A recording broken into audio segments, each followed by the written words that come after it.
playing with a lot of great players. It's all about finding ways to bring whatever I can and obviously make sure that we win. In the NBA, I'm used to being the guy.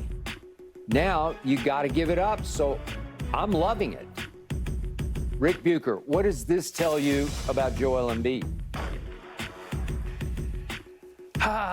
This tells me that Joel Embiid may have been only the guy in name only, because I've never known of a guy who is legitimately the guy who enjoys not being the guy. I agree. And so we've propped him up as the process, as the guy that's going to legitimize everything that the Philadelphia 76ers went through. But I can't name a player that I saw as, and we're talking about not just the best player on a team, but a guy who's capable of leading a team to a championship. I am used to hearing them say, hey, you know what? I'm being asked to play a role, and I will do that, but because I want to help us win. But they generally struggle with it because it's not in their DNA. It's not their mentality to take a back seat.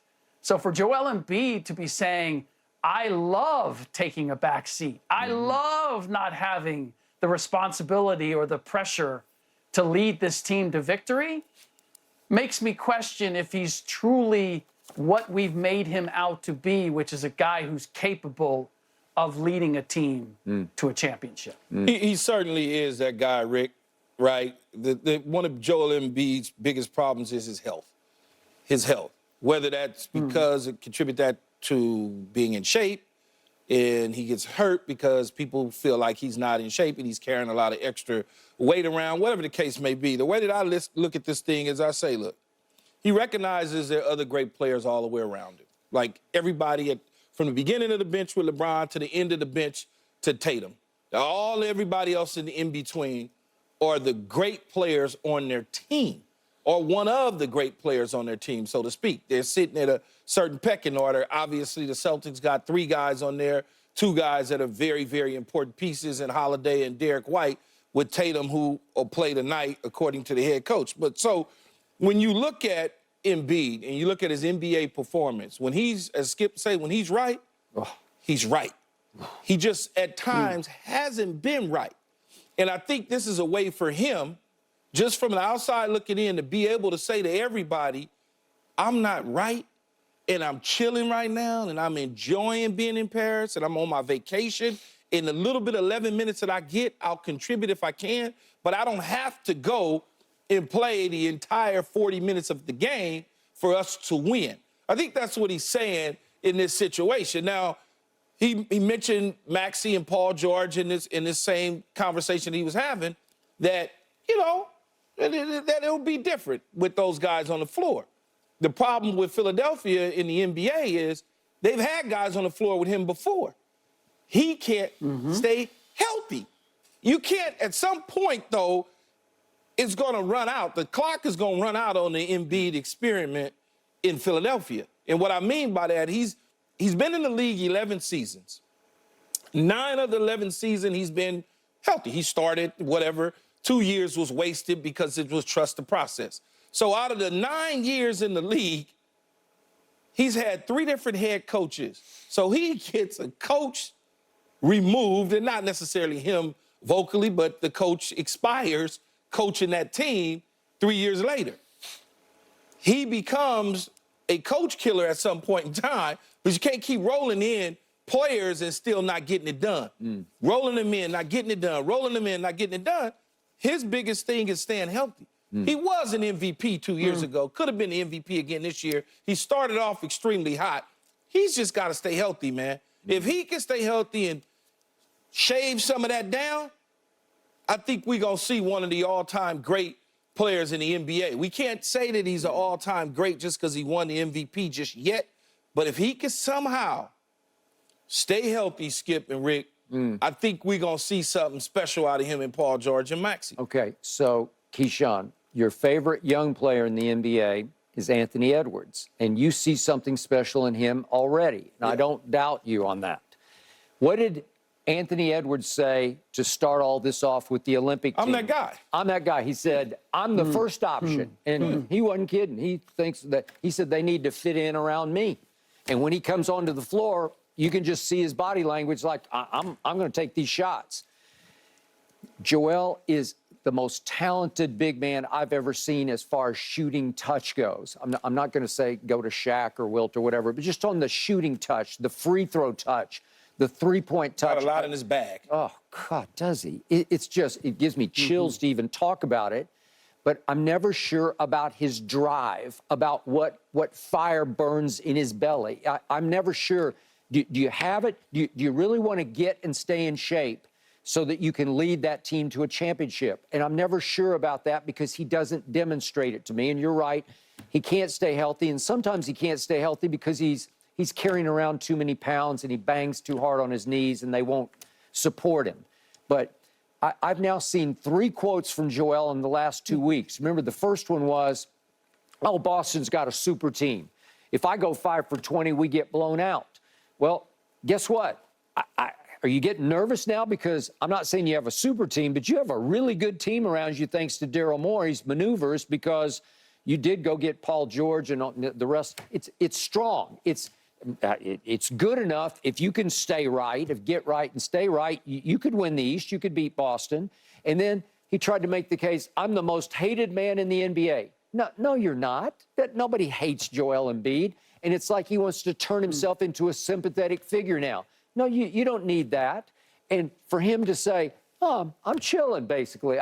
This is fun for me. It's why he only played 11 minutes the other night, because Steve Kerr said, I've seen enough of that.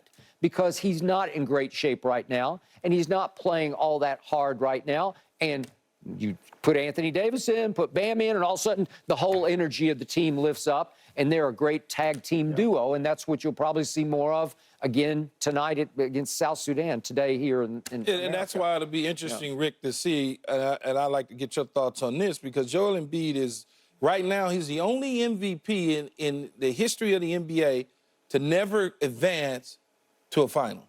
Yeah. He's the only one. Yeah. The conference final. The only one. The second round.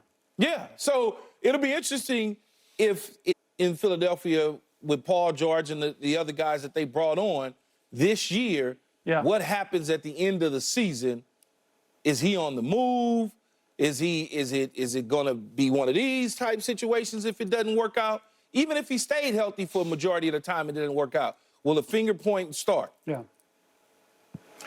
Keyshawn, I can't believe you're taking this line of thinking when it comes to Joel Embiid. The just give me the damn ball guy is saying, like, I'm trying to imagine you, Keyshawn, going, hey, you know what? This third receiver position, I kind of like, you know, I like this. That's why I'm here. That's why I'm here with Skip. Because I retired early because I'm not going into that role. But that's my point. If you have that mentality never turns off. You may accept in certain situations, and this is a very unique situation where you're playing with other greats, but you're not loving it. You're not comfortable with it. And I can't help but feel some of this is because Joel is getting dragged. First of all, because he turned his back on the French team after they thought that he was going to play for them and turned around and said, I'm going to play for Team USA instead. He's getting booed every time he touches the ball. Yep. Psychologically, you can't tell me that that's not impacting him in terms of how he's playing. And then, obviously, played in the playoffs, probably shouldn't have played because of injury. He's not in shape, and I can accept that he's not in shape here. But I've also seen the Jalen Brunsons of the world who have played through injury. Kobe Bryant, go down the line. The guys who you could consider the man, even if they don't have the talent of Joel Embiid, they have the mentality of being the man. And injury or being compromised physically didn't stop them from getting the job done. There's been far too many situations where I've watched Joel and I'm thinking, you need to go and get this game now. And he has either deferred or for one reason or another has not had the ability to close it. Yeah. So now when I hear him say, I'm comfortable I actually am relieved not to have to be the guy.